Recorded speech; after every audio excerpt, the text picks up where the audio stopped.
And you're coming up the front of the sacrum with your attention. So you're pulling on the mula as if there were a little string on the inhale. And that activates the pelvic floor, or mula bandha. And that keeps that intelligence there, keeps you solidly grounded. It makes prana and apana unite. But we watch those things that are most likely to disappear. So we watch the coccyx drop and move towards the pubic bone. And we keep the lower back spreading and rising up. So in anatomical terms, that means that the quadratus lumborum and psoas muscles stay released when you inhale. If apana is lost, psoas or quadratus lumborum back. And then it's a mess. And most of us have experienced that, even though we don't know the name. It's just like, ow. So, get the tail down, kidney wings represented by arms. This is the cobra pattern. Ekam. Now, apana is dominant, so I keep prana, which is radiantly straight, keeping prana, prana, prana, keeping heart open. End of exhale, contract abdomen and pelvic floor. Backward. The inhale, keep the pelvic floor contracted. Exhale, keeping heart open. Contract rectus abdominis, pubal coccygeus. And lift. Inhale, keep pubal coccygeus muscle contracted as you reach back up to your back bend. You know where the PC muscle is? Cable muscle, connecting pubic bone to the coccyx. Part of a chain that starts up here, rectus abdominis, comes down, that's very apana muscle. But it's continuous across the pubic bone, the connective tissue is continuous with the PC muscle, main mula bandha muscle, all the way to the coccyx. So at the end of an exhale, particularly like the wave position, you can contract that whole chain. And then when you come into trini, you'll lengthen the rectus abdominis portion. So if you can keep the PC muscle fully awake, vibrant, it'll be interesting. And it'll help you coordinate these two patterns, because we always in our postures, prana and apana are out of balance. So some of us will have this too much prana all the time, and then we'll overcompensate for it. Or we're apanic, and we're just always trying to, there's two types of personalities. So let's do this. Ekam, way, trini. Way, ekam, sama, trini. And we'll do this a million times.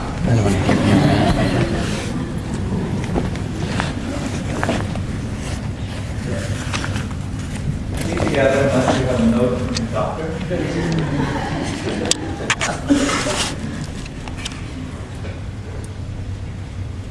So, everyone exhale. Like pranayama. And then inhale, spread the wings from the lower back, and then spin the edges of those wings so your head falls behind arms. Reach way up, and exhaling, chin out, dive forward. At the very end of the dive, look at your nose and contract rectus abdominis pubal coccygeus muscle. Inhale, lift head and move back, pubic bone, move back the tip of the coccyx forward. Relax your palate and exhale, lengthen back into wave position. Just squeeze that chain of muscle. Lift the head and then inhale, reach into the sky, but keep the PC muscle online so that the legs are intelligent. Back bend in the neck. And then swim home, going taller so your palate releases and comes up to the crown of the head. And do that just a few more times. So inhale, tone the legs, quads and hamstrings. And then come up and over, chin out at first. That makes the pubic bone go back. And at the very end, you get the coil squeezing action. You squeeze the leg. And then Freeman, unroll, but keep coccyx back and pubic bone. They almost touch. And then relax your mouth. Completely relax your mouth. Squeeze the chain. Lift the head and inhale. Really feel your legs. That's the apana. Keep that apana. Open even the throat. And then you're going to follow. One more time, we'll do the jump. So inhale, tone the legs, the quads and the hamstrings. Tone. And releasing the palate, go up and over the heart, open like the sun, and then the curly squeezy at the very end. And then inhale, keep the curly squeezy just in the pelvic floor. And then release your palate. And squeeze. Lift the head and inhale. It's just like pulling a smoothie up through a straw between your legs. And then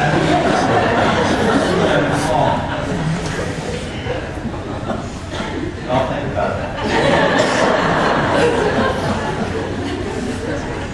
So, yeah, you're becoming like a pump, and we're developing a vacuum in front of the sacrum through this action, and that action will pull the center of the pelvic, the center of the pelvic floor right up. Just that center point. But when you do that, the edges of the pelvic floor go down. So the coccyx and pubic bone both go down, and the two sitting bones go down. But the point right between them filled up like a plane. And if you get the legs to participate in that, I like to imagine that the central channel can extend all the way into the earth, the lower part of the sushumna. And you kind of put it like a straw deep into the earth. And then when you inhale, you can draw the oil. Depends on what planet you're on. That smoothie is pulled up. And then as you exhale, you release the trigger of the soft palate. And it comes out of the top of your head, like a fountain. This is how you entertain yourself year after year. You're going to stay and exercise.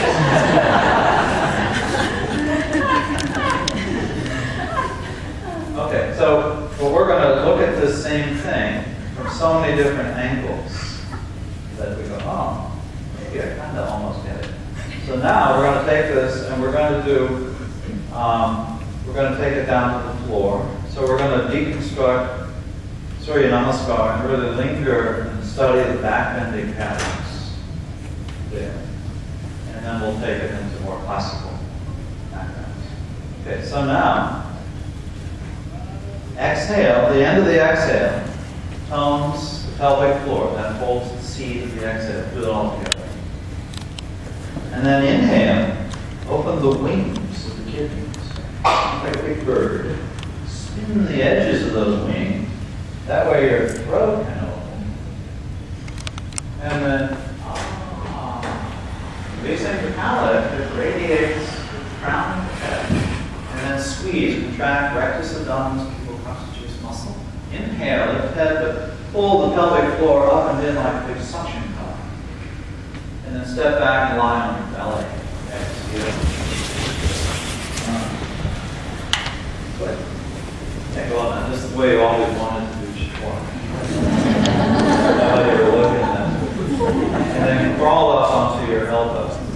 Like you're crawling across the desert to this yoga class. So this is upward dog for people with short arms. But it's training. So if you develop difficulty, all of us develop difficulty at some point in our lives. Some more than others. But these are great opportunities to cool out and study what's going on. So this is the way we study side joint pain or lumbar joint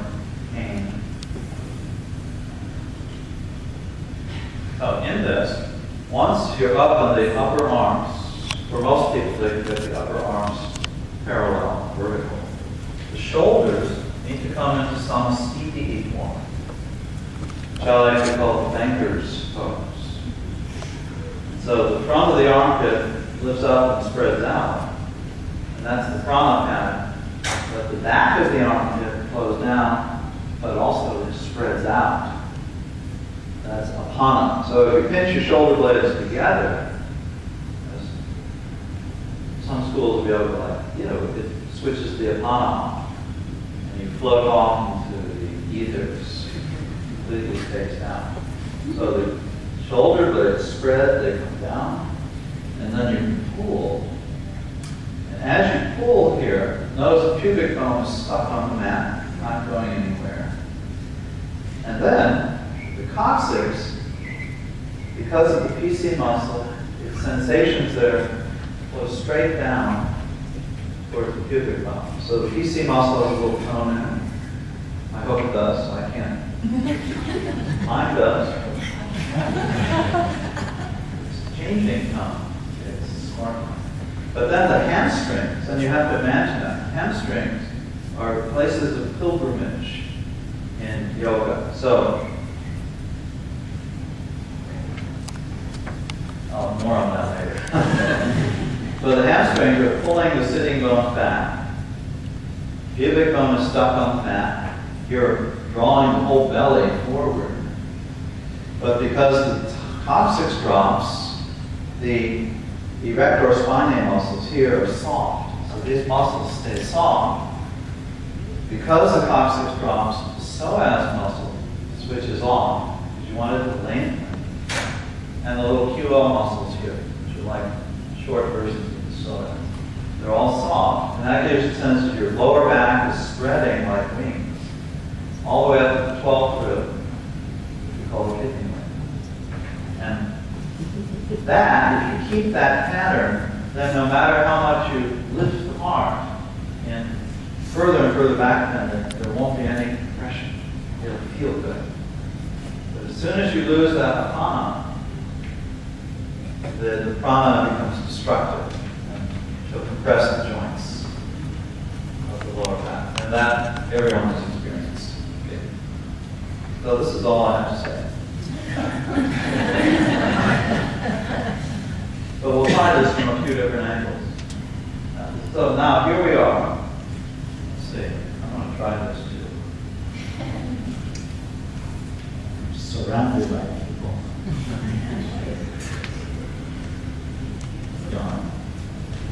So, since you've already practiced, here you go.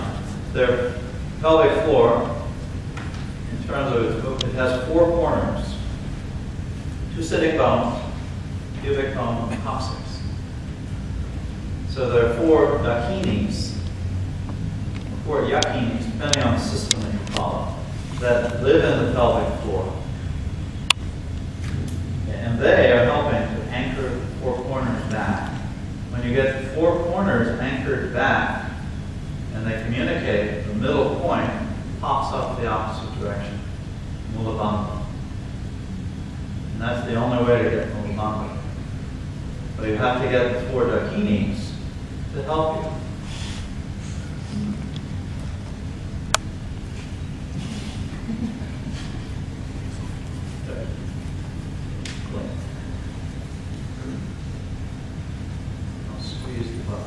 Her question is, you don't squeeze the buttocks muscles. You need not, because the buttocks muscles and the PC muscle are different. Okay. Some people like the shotgun approach. We'll talk about contract everything below my nasal. Work. So you can soften the buttocks muscles, but keep the midline muscle of the pelvic floor slightly down. So when you inhale here, see if you can pull more with the arms. Now, big breath in. At the top of the inhale, lift and spread your elbows. So the spreading of the elbow helps the lower back. You can imagine you have wings in your lower back. You're wide. Big breath in, and then exhaling. Come down Bring the hands back next to the heart, the shapwari position. Stiffen the legs. And then exhaling, shapwari, off the coccyx. And inhale, pull through, lifting the heart. And then roll back to downward dog. Breathe. Really split open the roots of your toes and split open the roots of your fingers. And call the 4 angels for help. And they flutter about behind your buttocks up in the sky. And one of them will take the pubic bone. If you pull your pubic bone way up and back, that's the prana angel. And she'll even take you into a back bend, a downward dog, which of course you don't want to do. But your lower front ribs will fall out to the floor. So, another angel takes the tip of the coccyx, pulls it back, and pulls it down towards the pubic bone. So the pubic bone up and back, right and wide, enthusiastic. Coccyx lengthens back and curls down. Get those 2 patterns balanced, and your spine will lengthen to twice its normal length. Your head will fall through and disappear. Very nice. Good. And then come down onto the knees. So the next thing we're going to do is upward dog pose. And I was watching in Mysore class this morning, upward dogs. They were actually pretty good overall. And there were no snapping noises. However, one of the, probably the most common minor fault, be critical, is too much contact. In other words, we're hyperextending the elbows and then rolling the upper arm way out.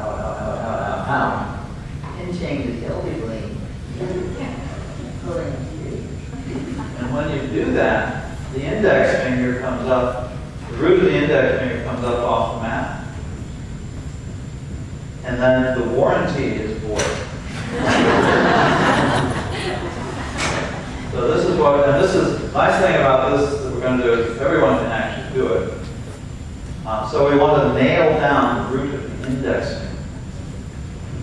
So in Sanskrit they call the index finger guru. Heavy means heavy. Because we're made of heavy metal. Slap down the root of the index finger. And then, so if I rotate the upper arms outwards, I go all the way through, but I close the kidney veins. What we want to do is keep this pattern, and as we pull the chest through, find the opposite spin in the arm, and keep the root of the index finger down. And what we're going to do is keep a slight bend in the elbow. Okay. And that will be very inconvenient at first, but you'll thank me in 10 years. Okay. So, I don't know if you can see me. Anyway, what I'm going to do, we're going to go into upward dog from high shapwari. Not like high, meaning high elevation. I'll show you. So, up here, put a 10-degree bend. I guess that's 12 degree. 12-degree bend in the elbow. Just enough so that you don't like it. All of the muscles work. And then 3-point the toes. And then drop the coccyx as if it were heavy. You go too low, so the shoulders come up too high. Roll them back and then inhale. Whoa, pull through. So the elbows are bent about 5 degrees. And the eye of the elbow, this is the point, and this is the eye.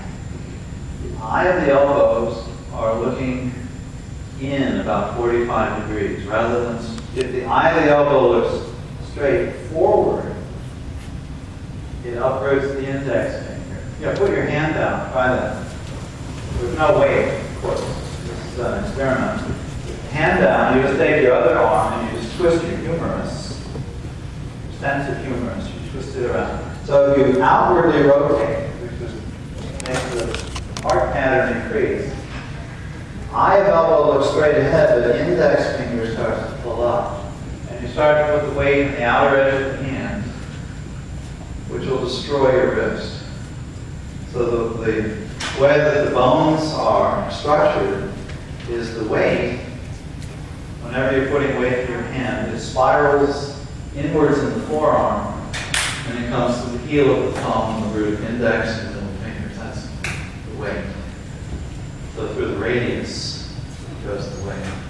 So can you feel that? So if you're like this, and if you rotate the upper arm way out, it'll start to uproot the index finger. If you hold weight that way, it'll destroy your hand or your wrist.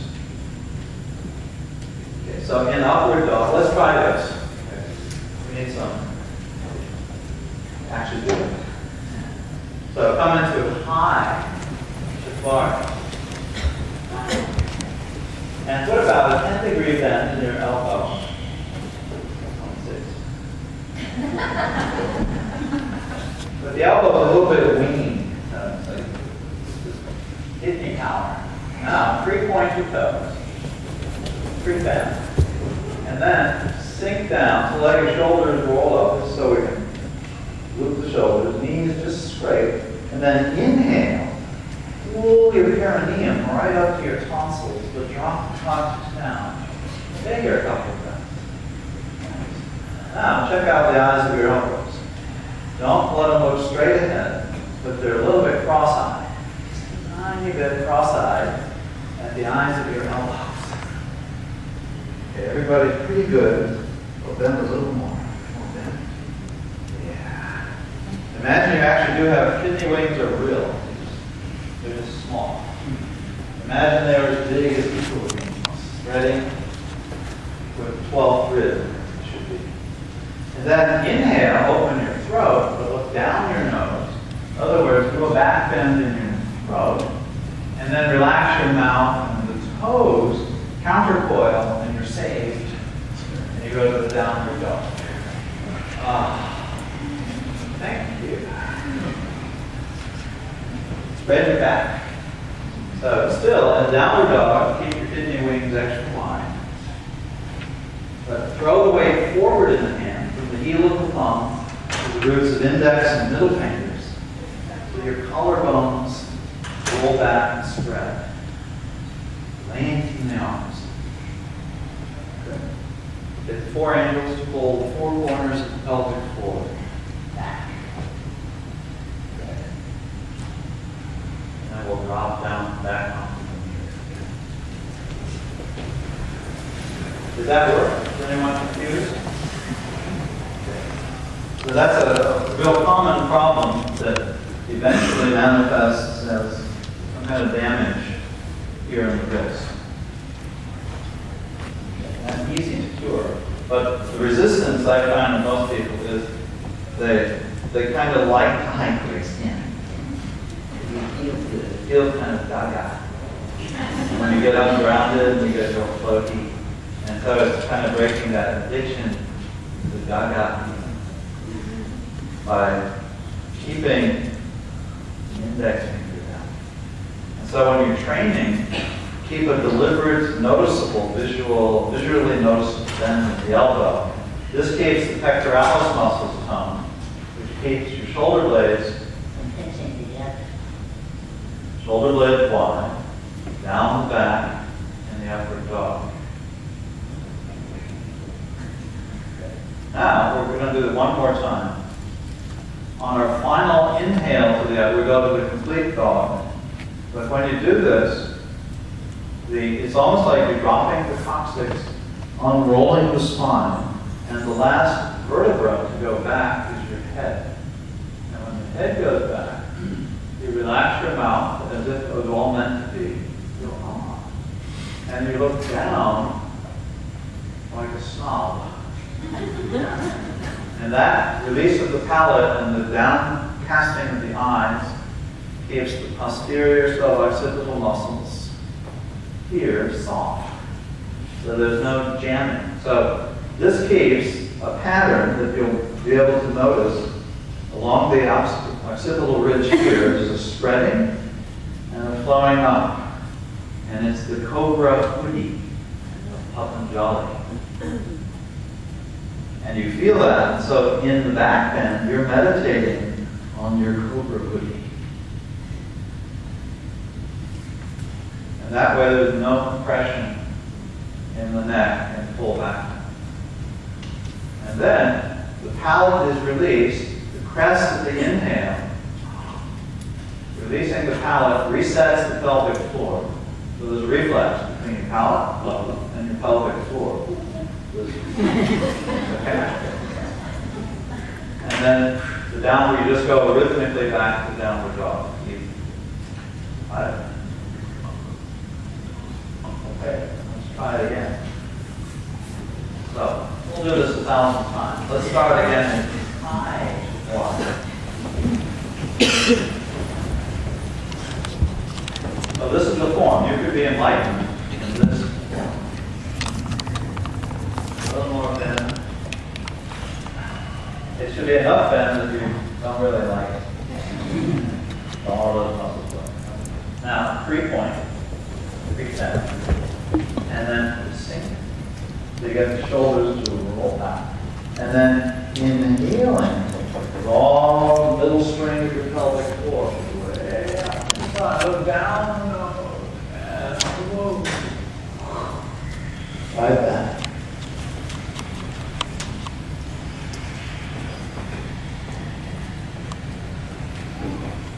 Good.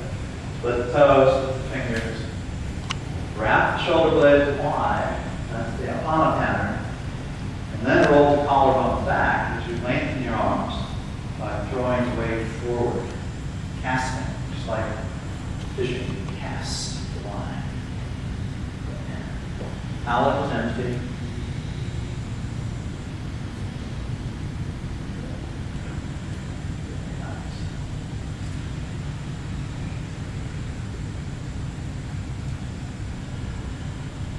And then, near the end of the exhale, bend your knees.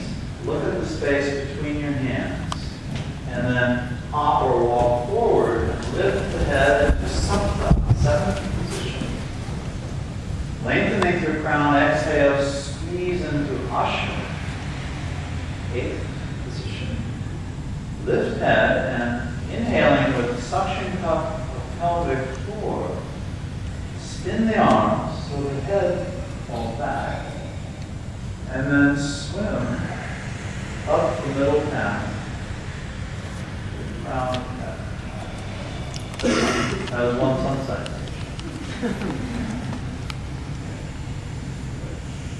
Then get down again. I'll show you the next theme.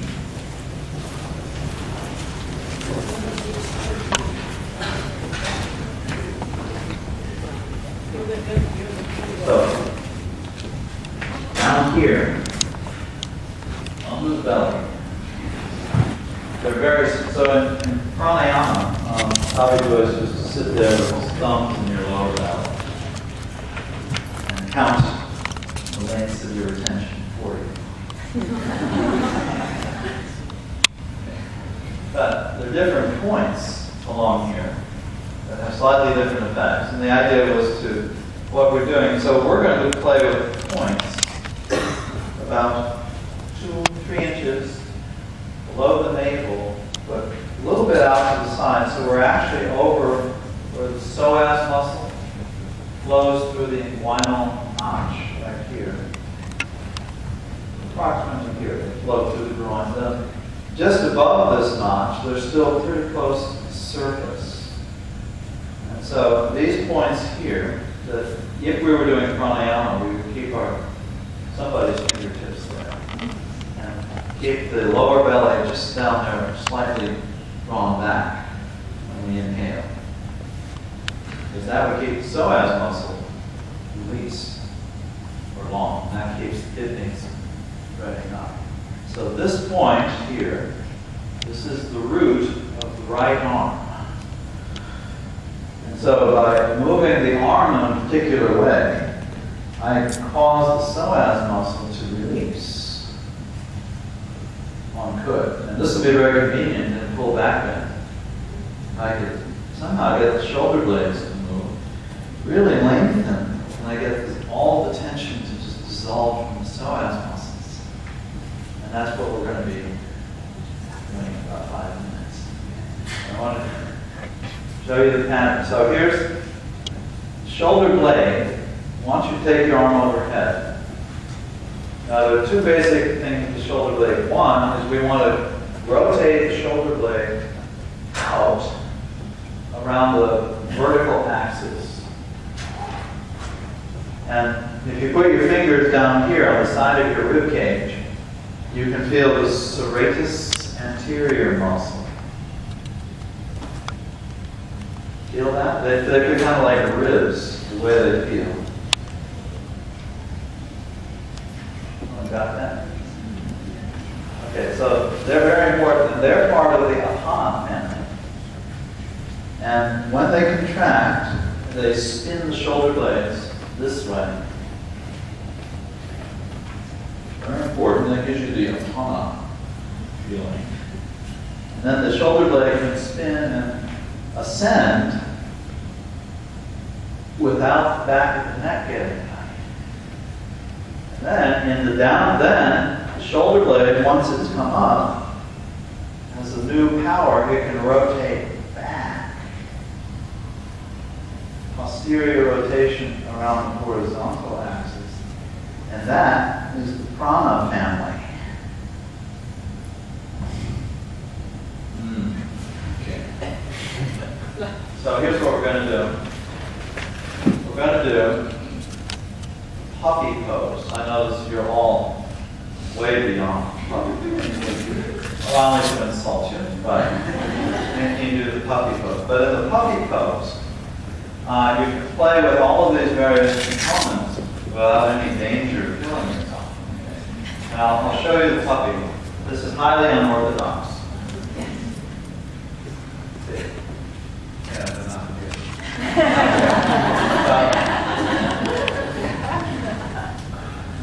yeah, you'll have to stand up while I give binoculars. So this is like a child's pose, but it's a different species. Okay. Thighs are vertical. So this allows a full liberation of the buttocks. We come up onto the fingertips as if we were playing the piano.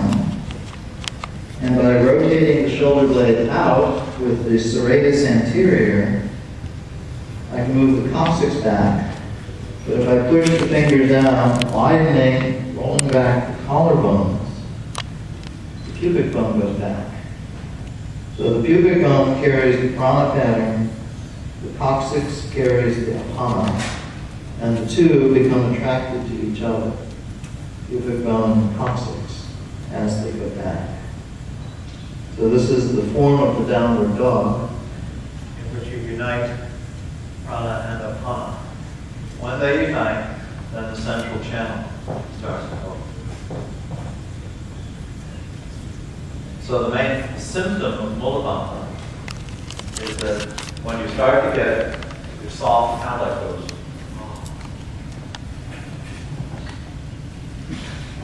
so you're called by somebody's face. How their Mulabandha is doing. If they're a little bit unpracticed, it's more like this.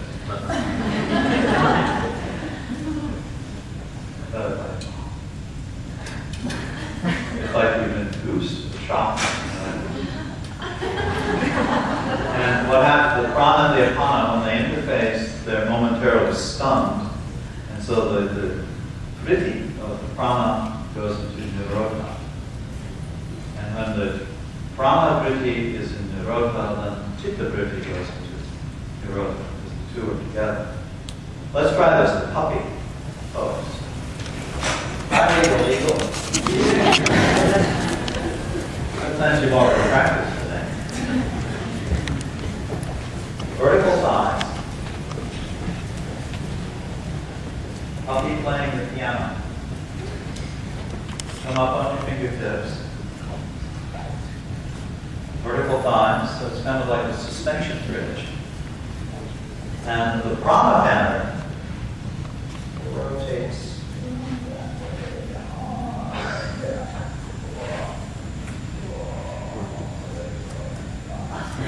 Prana makes your lower front ribs fall out. Prana brings them back in. And we want both patterns bright and strong. So both patterns are extremely bright, clear, distinct prana and neopana. And to do this, you have to make your eyes steady in drishti, release the palate, and then tend to align the ends of your breath. So the end of the exhale sets the initial tone of the pelvic floor.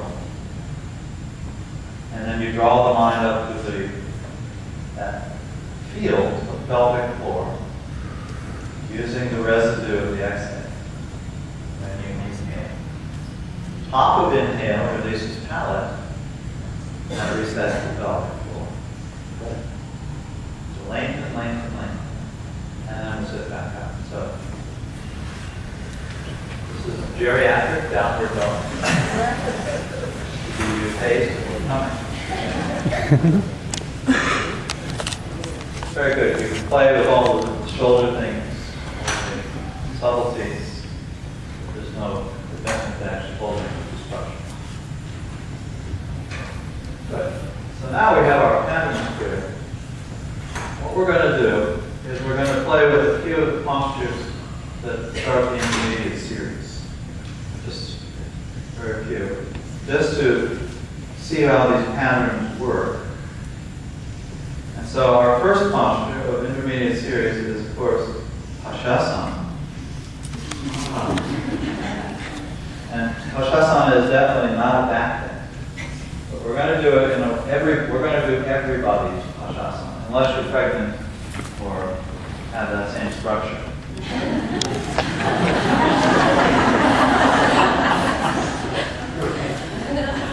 But what this posture does is it's a summary of the primary series. Because it's using this line, serratus line, the muscles line this way, and that line continues across, it lines up exactly with the oblique muscles. External oblique up here, and then internal oblique here. So this pattern, it's a crossing pattern. That's a primary series pattern. I don't know if you noticed that. Yeah, it's a big one. Whole first half of primary series is back. So Hashasana, we're going to do Hashasana on the knees, just to kind of squeeze out the system. Because we have to have the apana dropped fully to earth so that we can pull up its seat point correctly before we do a good back bending. Otherwise, your back bending will just be hyperprone and it'll go spacey. And you'll get all giddy and giggly. Sociable. So watch this. This is Hashasana without the inconvenience of squatting. So it's also illegal. So reaching out. But when I reach, if I rotate the shoulder blade out and really reach, that releases the psoas and QL muscle in my right side. Then watch, I do a triple exhale. Ha, ha, ha. Catch the outer thigh. Inhale, reach up with this arm. Exhale, drop it behind. Hook the inner thigh. The inhale, the posture isn't official until you inhale. Inhaling pulls the center string of pelvic floor, and it introduces the counter actions. I said the drishti and then Hashasana. Okay, we'll talk about counter actions when we get there. Here we go. So we're on the knees. Hashasana.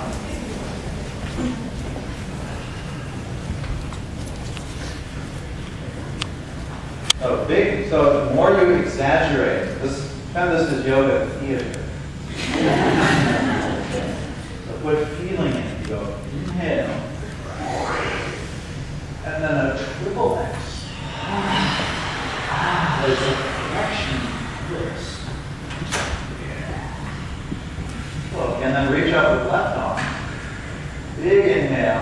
And then drop it behind your back, exhaling, and hook onto something.